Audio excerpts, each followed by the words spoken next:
드립니다. 이 시간 우리 잠시 기도드릴게요. 할렐루야. 주님 감사합니다. 오늘도 주님의 말씀을 들고 이 자리에 섰습니다. 온전히 주님의 말씀으로만 대언할 수 있도록 저 입술을 주관하시고 오직 주님의 뜻으로만 전할 수 있도록 아버지 함께하여 주시옵소서. 모든 것 함께 할 줄 믿사오며 예수 그리스도로 기도 올리옵나이다. 아멘. 오늘은 요한복음 2장 23절에서 25절까지 말씀을 중심으로 표적을 구하는 신앙에 대해서 우리가 같이 은혜를 나누고자 합니다. 저희가 항상 추석 때 되면 추석에 관련된 이제 설교를 하는데 오늘은 조금 그 설교하고 조금 다른 부분을 우리가 한번 생각해 봤으면 좋겠어요. 오늘 본문의 말씀에 보면은 예수님도 절기를 지내고 있습니다. 6월절 절기를 지내면서 그 절기 속에서도 예수님께서는 멈추지 않고 일하고 계셨습니다. 마찬가지로 우리는 물론 추석을 맞아서 그 친척들을 찾아서 또 고향을 찾아서 내려가지만 하나님은 멈추지 않고 지금도 일하고 있음을 믿으시기 바랍니다. 하나님은 여러분을 위해서 기도하고 있음을 믿으시기 바랍니다. 그렇다면 우리 또한 그곳에 가서서 놀고 쉬는 것이 아니라 우리도 주님의 일을 해야 할 줄 믿습니다. 그 사람들에게 복음을 전하고 그 영혼들을 위해서 간구하고 그 영혼들을 사랑할 수 있는 여러분들 모두 되시기를 간절히 축원드립니다. 그러기 위해서는 우리들 신앙을 점검해 봐야 해요. 우리가 바른 신앙을 가지고 올바른 신앙을 가지고 있을 때 우리가 바르게 전할 수 있기 때문에 오늘 이 시간 그 표적을 구하는 신앙을 통해서 오늘 여러분들의 신앙과 모든 것들을 우리가 한번 다시 한번 점검해 보는 시간이 되기를 원합니다. 신앙생활 모태족부터 시작한 사람도 있습니다. 그래서 모태신앙이라고 얘기합니다. 또 전혀 신앙과는 관계없던 분들이 어떤 큰 계기로 인해서 아니면 병이나 어떤 환난이나 고난으로 인해서 하나님을 믿게 되는 경우도 있습니다. 여러분 이런 경우들이 우리가 생활 속에서 볼 때 그런 사람들은 어떻습니까? 믿음이 뜨겁습니다. 여러분 왜냐하면 체험 있는 신앙이기 때문에 하나님을 간절히 찾고 간절히 만나기를 합니다. 하지만 모태신앙들은 대부분이 보면 좀 약간 미지근해요. 왜냐하면 어려서부터 그냥 일상적으로 계속해서 믿어왔어요. 근데 모태신앙의 장점은 뭐냐면 잘 하나님을 떠나지 않습니다. 그 삶 속에서도 그렇게 큰 변화는 없지만 그래도 잘 살아갑니다. 이 모습이나 저 모습이나 다 하나님을 믿는 신앙이에요. 하지만 가장 중요한 것은 무엇이냐? 내가 신앙 안에 있는 것이 중요하다는 것입니다. 예수 안에 있는 것이 중요하다는 것입니다. 예수님을 떠나지 않는 것이 중요하다는 것이에요. 저는 예전에 이런 감정들을 참 많이 들었어요. 여러분들도 혹시 들어보실지도 모르겠습니다. 어렸을 때 주일학교 때 내가 그 모든 것을 배운 것을 기억하면서 어렵고 힘든 환난이 왔을 때 그것이 기억나서 다시 예수님께 돌아왔던 간증들을 많이 합니다. 그만큼 여러분 우리 주일학교에서 학생들을 가르치는 것이 얼마나 큰 일인지를 여러분 생각하시기 바랍니다. 잠시 그 아이들이 떠날 수는 있어요. 잠시 멀어질 수는 있어요. 하지만 그 어렸을 때 심어놨던 그 신앙의 씨앗이 환난과 고난 속에서 반드시 기억나게 하고 그들이 예수님께 돌아오는 계기가 된다는 것을 믿으시기 바랍니다. 본문의 말씀을 들어가 볼게요. 예수께서 6월절에 예루살렘 머무시면서 일주일 동안 많은 표적을 행했습니다. 많은 사람들이 병을 낫게 해주셨고 예수님의 신적 행위를 보고 그를 믿게 되었습니다. 그런데 성경 본문에는 이런 말씀이 있어요. 23절과 24절 말씀에 보면은 6월절에 예수께서 예루살렘에 계시니 많은 사람이 그의 행하시는 표적을 보고 그의 이름을 믿었으나 예수는 그의 몸을 그에게 의탁하지 아니하셨으니 이는 친히 모든 사람을 아심이요 라고 얘기했어요. 여러분 위 구절은 사람이 어떤 동기로 신앙생활을 시작했다는 것을 그 모든 것을 알고 있다는 것입니다. 예수님께서 그 사실에 대해서 깊이 만족치 아니하셨고 그 사람을 완전하게 신뢰하지 않는다는 것이에요. 그 이유는 예수님이 우리의 깊은 속, 우리의 마음의 깊은 것을 알고 있기 때문에 그럽니다. 우리의 마음의 심령의 깊은 것을 알고 있기 때문에 그렇습니다. 그래서 여러분의 신앙의 모든 것들이 주님을 향해 있는지 아니면 세상을 향해 있는지 아직까지 주님 앞에 머물지 못하고 있는지를 알고 있다는 거예요.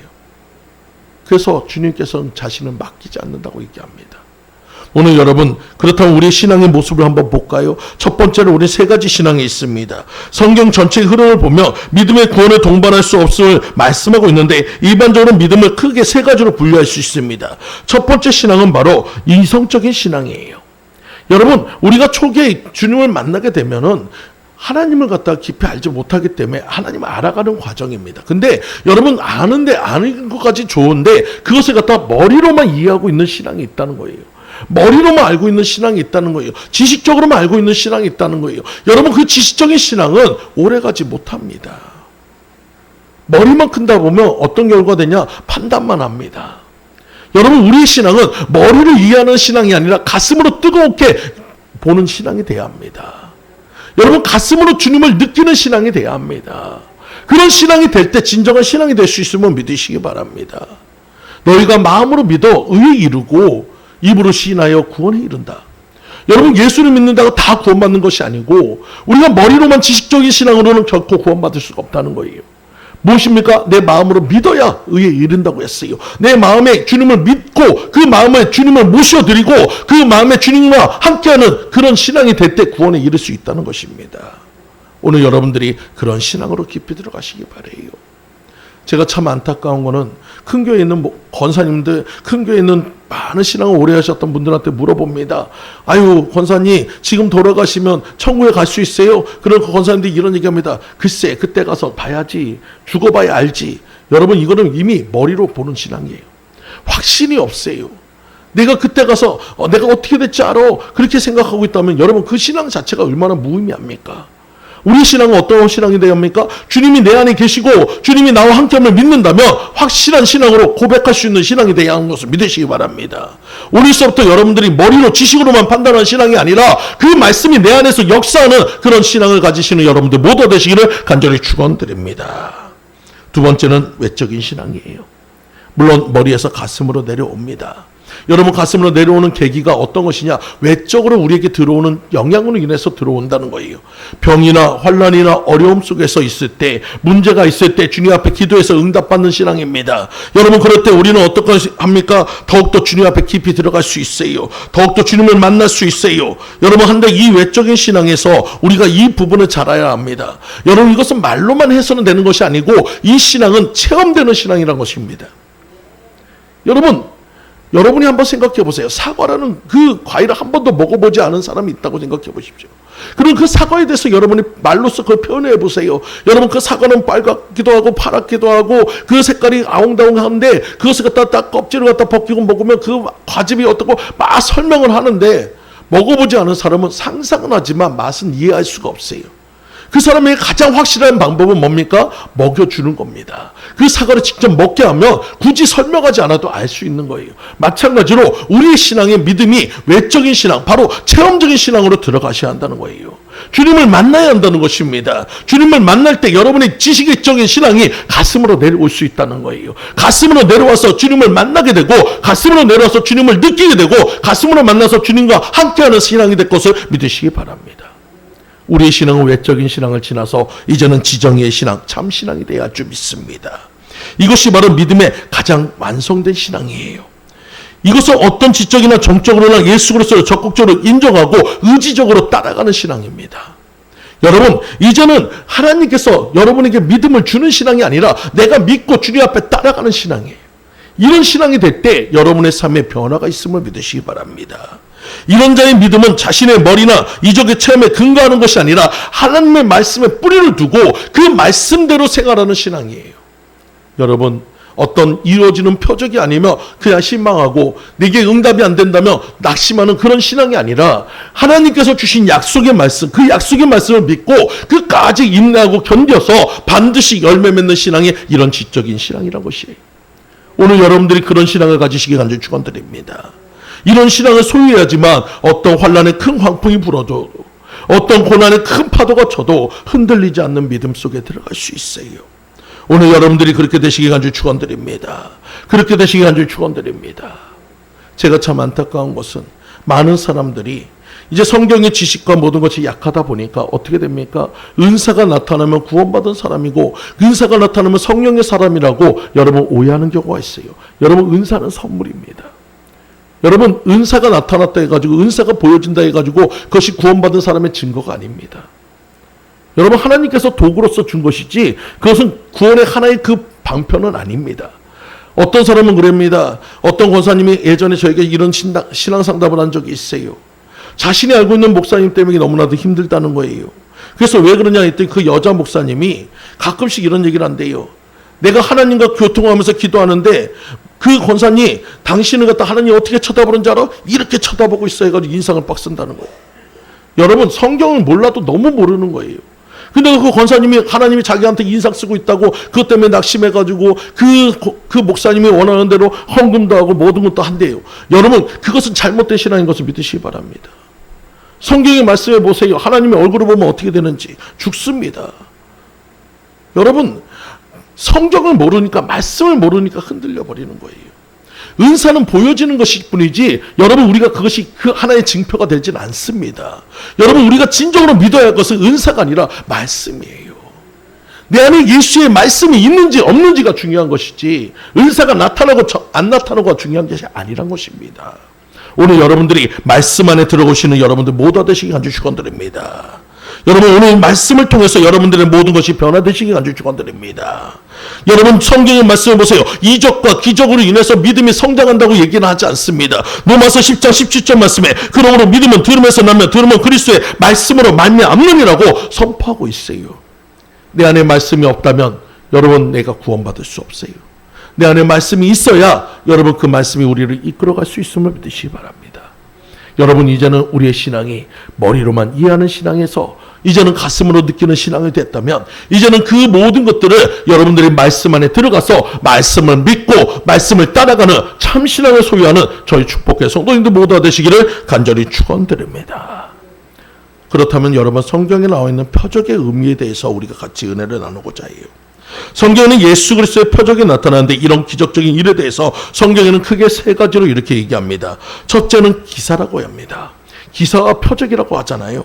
여러분, 이 기사라는 말은 헬라어로 테라스, 영어로는 원더라는 뜻인데, 기사는 놀랍고 신비한, 사람을 깜짝 놀라게 하는 것입니다.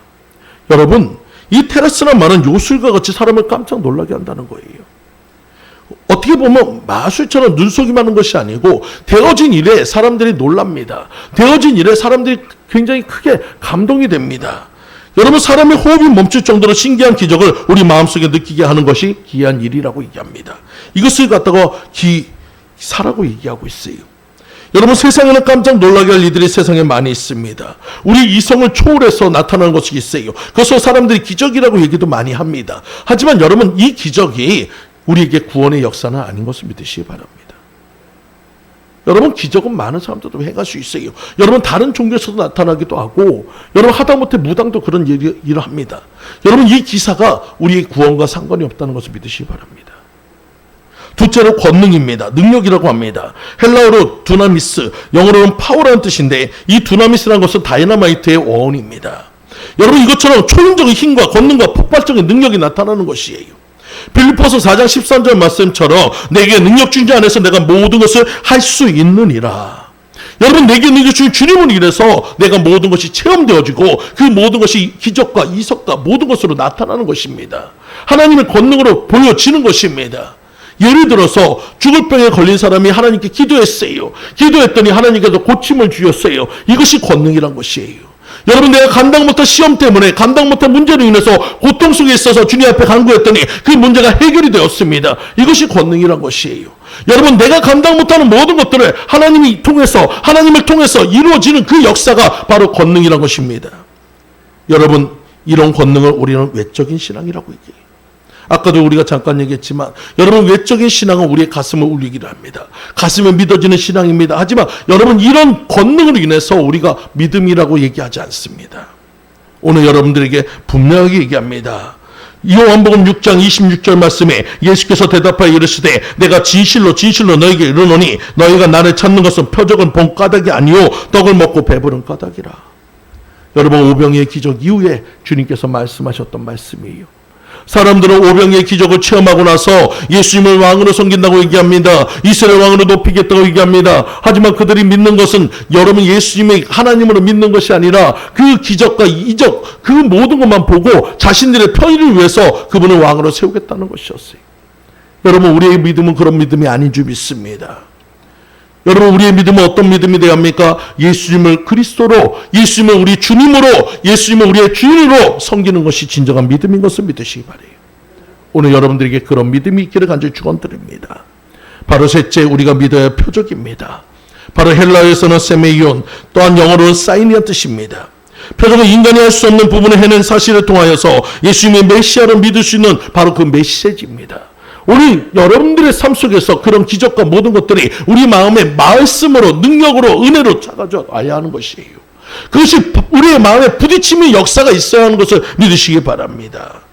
요한복음 2장의 내용에 보면 가나의 혼인잔치가 나와요. 예수께서 이 표적을 행하니 제자들이 믿으니라. 요한복음 2장 11절 말씀에 주님께서 말씀하고 있어요. 여러분, 이 표적이 나타나고 주님의 그 능력이 나타났을 때 어떤 역사가 났냐? 믿는 역사가 나타난다는 거예요. 오늘 여러분들에게 그런 역사가 있기를 간절히 축원드립니다. 예수의 표적을 향한 목적은 예수님의 인생을 변화시켜서 새 생명으로, 새 사람으로, 영생의 길로 인도하는 분인 것을 깨닫게 한다는 것입니다. 하나님께서 우리를 부르시는 신호인 것을 믿으시기 바랍니다. 오늘 그 신호를 받았다면 여러분이 주님 앞에 온전히 순종하고 나가시는 여러분들 되시기를 간절히 축원드립니다.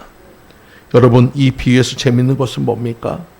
분명히 가나의 혼인잔치에서 표적이 일어났어요. 물이 포도주가 되는 표적이 일어났어요. 여러분, 과학적으로, 이성적으로 도저히 할 수 없는 그 놀라운 사건이 일어났어요. 근데 여러분, 신기한 것은 그 가나의 잔치가 누구 집에서 했는지, 신랑이 누군지, 신부가 누군지, 몇 명이 모였는지, 연회장이 누군지 전혀 나와 있지 않다는 거예요. 오직 뭐만 있습니까? 예수님의 표적의 사건만 나타나 있어요. 그리고 그 표적의 사건을 통해서 제자들이 믿었다고 나오고 있습니다. 오늘 이것이 표적의 역사예요.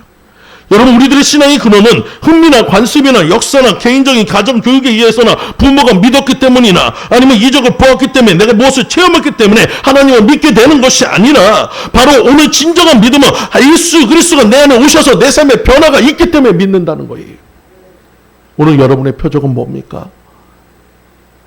여러분의 표적은 뭡니까? 내 안에 그리스도의 흔적이 있어야 한다는 거예요. 내가 주님을 만난 증거가 있어야 한다는 거예요. 내가 주님과 함께하는 증거가 나타나야 한다는 거예요.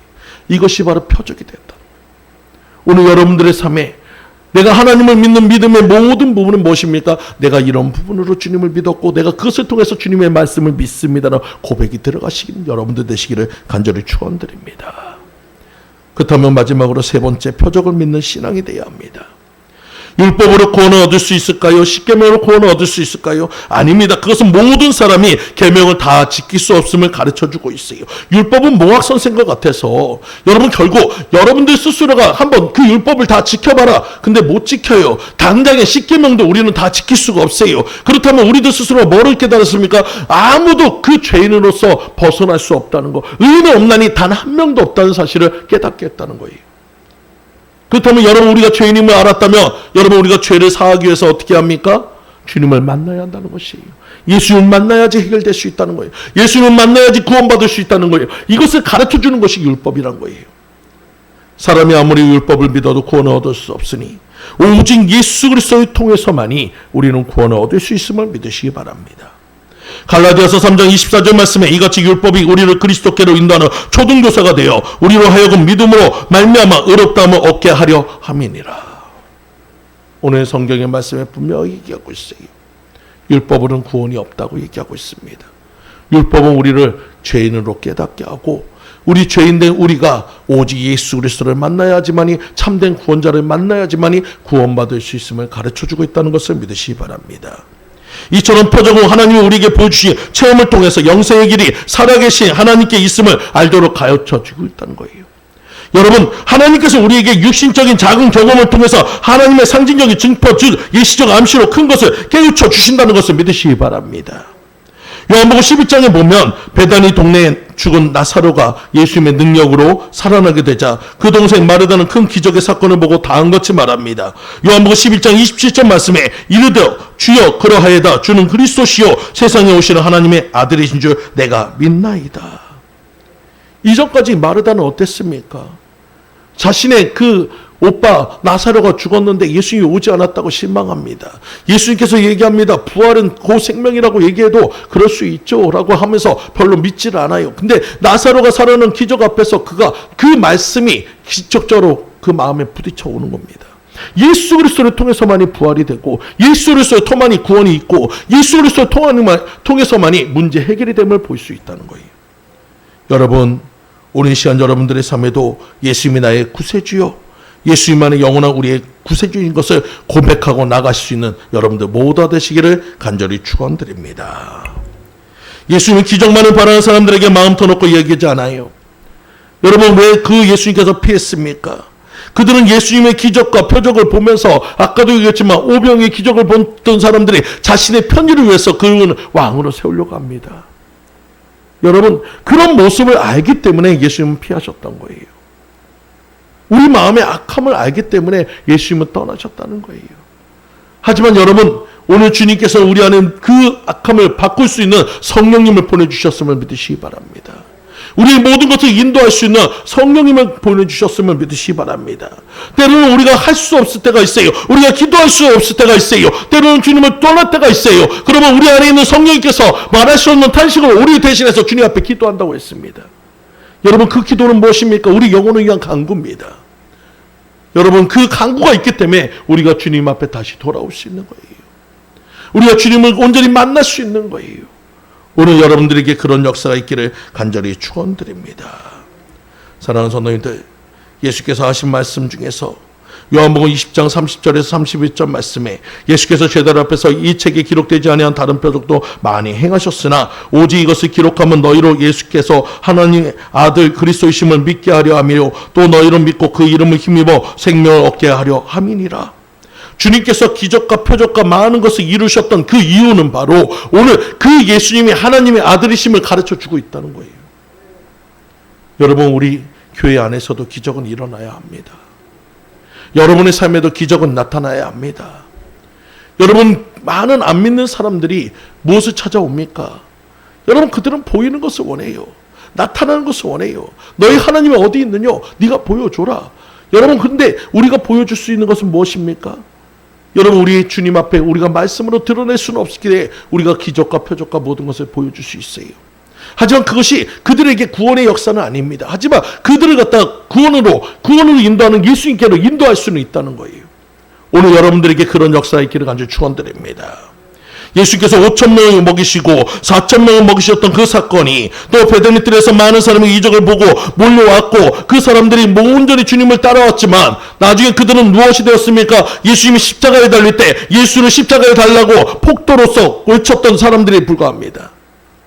누가복음 17장에 보면 문둥병자들이 나옵니다. 10명의 문둥병자가 나왔어요. 주님 앞에 고침을 받았어요. 하지만 단 한 명 사마리아 사람 문둥병자만 돌아왔습니다. 그리고 예수님을 따랐습니다. 9은 다 자신의 그 모든 것을 고침받았다고 떠나버렸어요. 여러분, 우리는 그 예수님이 찾으시는 9이 아니라 예수님을 따르는 한 명이 되시는 여러분 되시기 바랍니다. 예수님의 제자로서 살아가시는 여러분 되시기 간절히 축원드립니다. 여러분, 저는 이 나라를 참 보면 하나님이 참 사랑한다는 생각을 많이 해요. 얼마 전에도 여러분 주변에 있는 많은 국가들이 여러분 태풍과 많은 것으로 얼마나 고통을 당하고 있습니까? 이강과 뭐 해가지고 태풍 이름이 이상한 그 이름도 여러분 베트남에 가가지고 지금 270명 가까운 사람들이 큰 피해를 받았어요. 죽고 많은 사람들이 또 손해를 봤습니다. 그 태풍이 우리나라에 올 것이 비껴갔어요. 여러분, 그 모든 모습 속에서 하나님의 지키심을 믿으시기 바랍니다. 여러분, 이 작은 나라, 어떻게 보면 큰 것도 아니고 반도인 나라, 여러분 광물도 아무것도 없는 이 나라가 이렇게 하나님의 보호를 받을 수 있는 이유는 뭡니까? 하나님의 진리를 샀고 하나님의 진리 가운데 있고, 그리고 그 무엇보다도 우리 어머니 세대, 우리 아버지 세대, 우리 할아버지 세대, 그 눈물의 기도와 무릎에 꿇었던 그 아픔의 기도가 있었기에 이 천지 천구세 정말 그들의 눈물과 그 모든 헌신이 있었기에 이 나라를 하나님이 세우셨다는 것을 믿으시기 바래요. 우리 젊은 사람들은, 우리 젊은 친구들은 그것을 기억해야 합니다.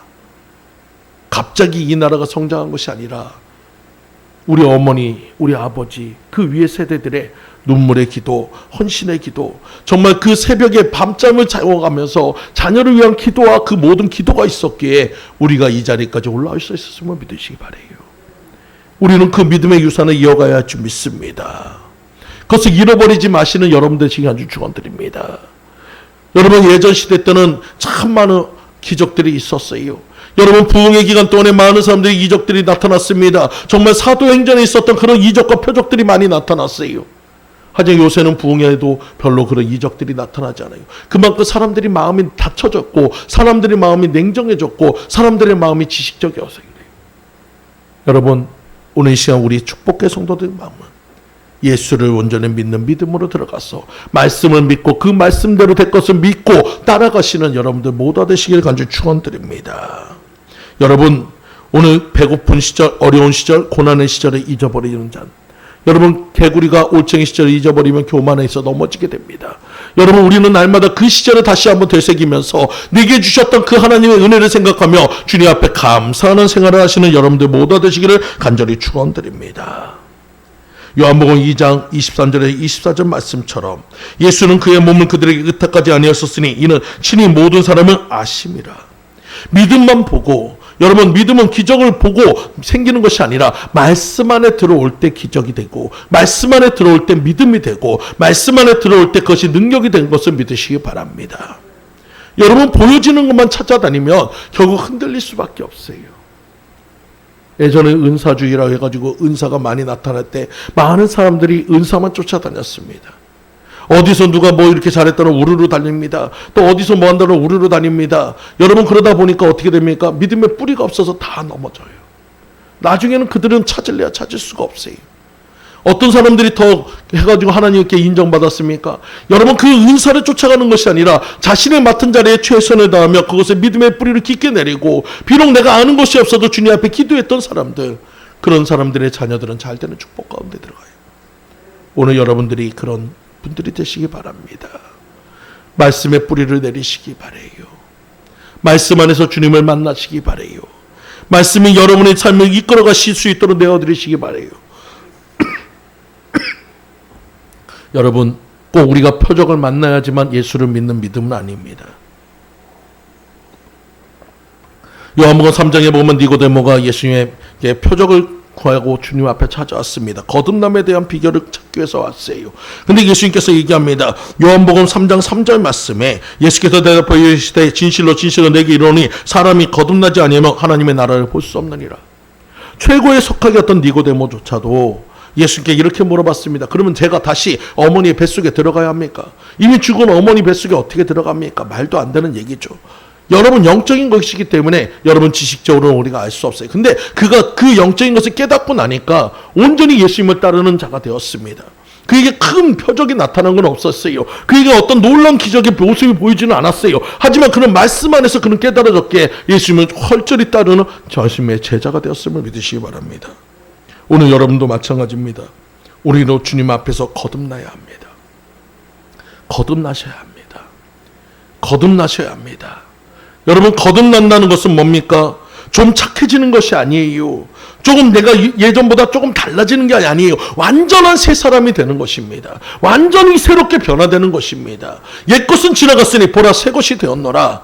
여러분, 새 것이 되어야 합니다. 여러분, 이렇게 생각해 보세요. 여러분, 내가 심장이 없는 사람이, 심장으로 인해서 고통당하는 사람이 여러분 새로운 심장을 이식받았어요. 그렇다면 여러분의 삶은 이전에 있었던 나의 모든 삶은 없어지고 새로운 심장을 갖고 있는 삶으로 새롭게 살아가야 한다는 것이에요. 새 삶을 사는 여러분들 되시기 바랍니다. 여러분, 이것이 바로 우리가 받아야 하는 믿음이에요. 우리가 누려야 할 표적이에요. 그 표적을 따라가는 신앙이 되어야 줄 믿습니다. 이미 예수님의 우리 심장으로 우리는 바뀌었어요. 우리 예수님의 심장을 이식받았어요. 그렇다면 여러분의 삶은 이전의 나의 삶이 아니라 예수를 위한 삶으로 바꿔야 합니다. 예수를 위한 삶으로 변화되어야 합니다. 예수를 전하는 삶으로 나타나야 합니다. 여러분, 그 삶이 진정한 표적이 된 것이에요. 여러분, 많은 사람에게 기적의 모습이 아니라 내가 변하는 것이 표적이에요. 내가 달라지는 것이 표적이에요. 여러분, 그 변화된 모습 속에서 하나님이 일하실 것을 믿으시기 바랍니다. 오늘 여러분들이 그 많은 사람들을 만날 때, 새로운 사람들을 만날 때, 새로운 가족들을 만날 때 여러분들이 무엇을 보여줘야 합니까? 여러분, 그들 앞에서 무슨 뭐 해가지고 사람을 일으키겠습니까? 죽은 사람을 일으키겠습니까? 병든 자를 일으키겠습니까? 아니요. 여러분의 삶에 변화된 모습을 보여주시기 바랍니다. 예수를 믿고 달라진 여러분의 삶의 모습을 보여주시기 바랍니다. 말씀에서 살아가는 그런 모습을 나타내 주시기 바랍니다. 그것이 진정한 표적을 구하는 신앙이에요. 오늘 여러분들 모두가 정말 그 예수의 전도자로서, 예수의 심장을 가진 자로서, 예수의 사랑을 품은 자로서 그들에게 그 사랑을 전하고 오시는 여러분 되시기 바랍니다. 그 가정에 예수의 신고 오는 여러분 되시기 바랍니다. 예수를 전하고 오시는 여러분들 모두 되시기를 간절히 축원드립니다. 다 같이 기도드리겠습니다. 할렐루야. 주님 감사합니다. 우리는 표적을 구합니다. 기적과 이사를 찾습니다. 하지만 진정한 표적은 내가 변하는 것입니다. 내가 달라지는 것입니다. 내가 예수로 바뀌어지는 것입니다. 아버지, 그 표적을 이룰 때 하나님의 말씀이 이루어지고 하나님의 뜻이 이루어지고 하나님의 나라가 이루어짐을 고백합니다. 주님, 우리 축복의 성도들 한 명 한 명이 주님의 온전한 뜻을 이루는 표적을 구하는 자가 되어 하나님의 뜻을 이루고 하나님의 나라를 이루는데 귀하게 쓰임받는 주님의 일꾼 될 수 있도록 아버지여 인도하여 주시옵소서. 모든 것 주님 앞에 맡겨 드려오며 예수 그리스도 이름으로 기도 올려옵나이다. 아멘. 이 시간에 주님 앞에